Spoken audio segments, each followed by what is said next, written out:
Hello everyone, I'm Harvey and welcome to a new video on my YouTube channel. As you can see, I finished 4th overall and 1st in England in the 2021 season in FPL, and I would like to share some tips and tricks to help you along your FPL journey. Let's dive straight into it. So looking back at my game week 11 points, so I scored 53, which was 4 above the average, and I wished I captained Salah after his monster 14 pointer against Villa. He got a goal, assist and 3 bonus as well as a clean sheet. So for everyone that captained him, he probably made the right choice.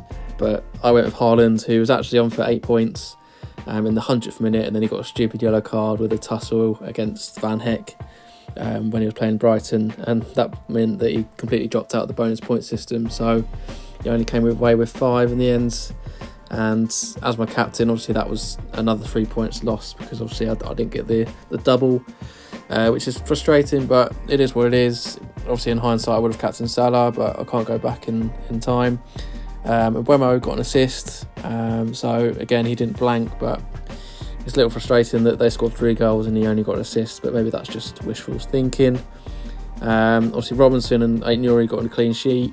I was surprised about the clean sheet for Aït-Nouri, even though it was at home to Southampton, but yeah, he's done so well since I brought him in. I think I brought him in against Brentford away and he scored, so yeah, nice run of points there. If you're looking at bringing him in, he is on 4 yellow cards still, so if he gets that 5th then he will be suspended for 1 match. So I think it's game week 19 that's the cut-off, so if he gets the yellow card in any of those fixtures, which I believe he will be suspended, so there's one to look out for. But for now he's just racking in the points for me. Everyone else really blanked, including Solanke, who had Ipswich at home, which is why I put him as vice-captain. But again, he just came away with nothing, and he might be part of my transfer plans for this week, which I'll discuss in a minute. But yeah, that was the team. I've seen a lot of other teams do better than that, and again, I've seen teams do worse than that. So another average week really. So we'll move on to the next one and hope for a better outcome. So I'm moving on to my possible transfers. They're actually not possible anymore because I've actually made the transfers, and I'll discuss what I've made and the transfers that I probably was considering before I made them. So the 2 players that have left the team have been Solanke and Wout Faes, the defender, and I've brought in Gabriel from Arsenal just because the fixtures coming up are unbelievable. I think they've got Forest at home in the next game week, and then past that they haven't really got any difficult fixtures up until City at home. If you want to include Tottenham and Man United, then you can, but yeah, he's an absolute hold for the rest of the season really, in my opinion. So I brought him in last night, actually on Thursday evening, because Wout Faes was due a price drop, but typical of FPL, he actually didn't get that price drop, but I think he will over the weekend. So obviously that cost me 2 million that I had to free up. So because Wout Faes was 4.2, but I bought him at 4, so the selling price for him was 4.1, meaning that I had to spend 2 million on Gabriel for that upgrade. But I'm more than happy to do so because Konsa has been ruled out of this week. I've heard from Emery, not personally, but in the press conference, and he's actually ruled him out. So I'm glad that I made that defensive transfer, because if one of my defenders doesn't actually turn up, then I've got Robinson on the bench, who's a really good option for this week. I feel like Aït-Nouri might pop in with a goal and assist against Fulham, but yeah, we'll see what happens over the weekend. But yeah, Gabriel was the first move that I made, and obviously I had to free up some funds because I had 0 in the bank. So I downgraded Solanke to JOAO PEDRO. I actually got him when he was 5.4 as well, so I made a move on him on Wednesday evening, and he went up on Thursday morning. So yeah, I was probably right in hindsight to go for him quite early. Obviously he's on my bench at the moment. I'm just waiting for the press conferences. So Semenyo has been past fit, and Buemo has as well, I believe, but there's no news on Palmer yet, but I imagine he will be free, and yeah, injury free to actually turn up this weekend. They are the early kickoff on Saturday, I believe, which might play a part. Yeah, 12:30 against Leicester away, so But I have got, again, a nice bench option in JOAO PEDRO, should any of my players not play for some reason. Maybe I could sub Rodgers in for out for JOAO PEDRO, and then obviously put him in my starting 11. But yeah, I think that Palace at home is a decent fixture, and Bournemouth's a difficult place to go to and obviously get a result, because obviously Arsenal and City have lost there this season, I believe. So yeah, it can be difficult at Bournemouth. So that's the reason why JOAO PEDRO's on the bench at the moment for me.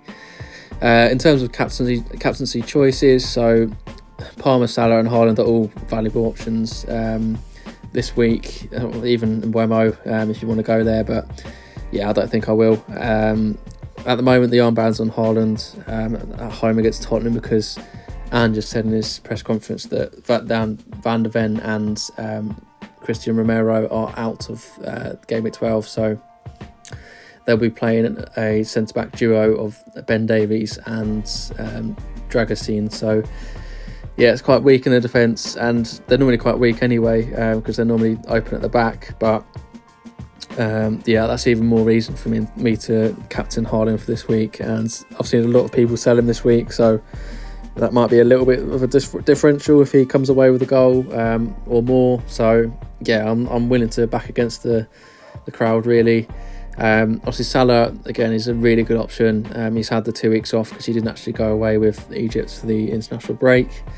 I just feel like with this busy schedule, I think he will be managed against the easier fixtures. But I could be wrong, because obviously they've got Champions League, I believe, after the Southampton away fixture midweek next week. So yeah, obviously it's I don't know that for a fact, but I'm predicting that he might get a rest in Southampton, or maybe come off early. But yeah, that's the main reason that's putting me off captaining Salah this week. But if he plays 90, then obviously I would play the captaincy choice on him. But yeah, for now, I just don't think that he will play 90 minutes, but that's just me. And then Palmer, obviously, again, I'm not sure if he's actually been past fit or not, but he has been in training this week. So if you want to go there, he should start the fixture. Again, it's just an early kickoff, so we all know Gandhi's rule of never back the early kickoff.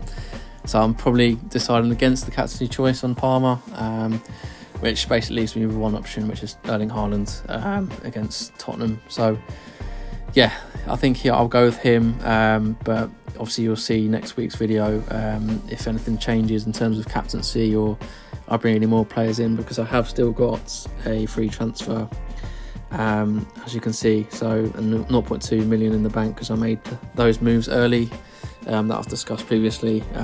So players that I'm probably not happy with at the moment are Strand Larson, even though I brought him in last week, but I'm just going to give him some more time because I've only just brought him in, and I don't really want to do a Robin Hood transfer when I transfer him straight out again. So yeah, he's staying for the foreseeable future. And then obviously I'm not sure how bad Konsa's injury is, because he has been ruled out for this weekend, so he's one to monitor as well. But my defence, apart from Konsa, looks pretty solid.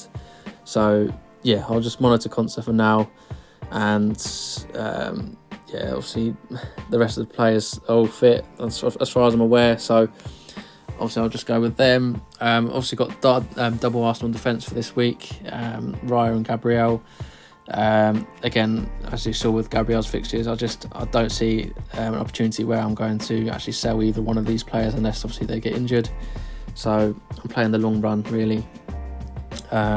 So yeah, that's the team for this week. All the fixtures look pretty decent on paper, so let's hope for a lot of points this weekend. But yeah, good luck with your teams, and I'll see you next week.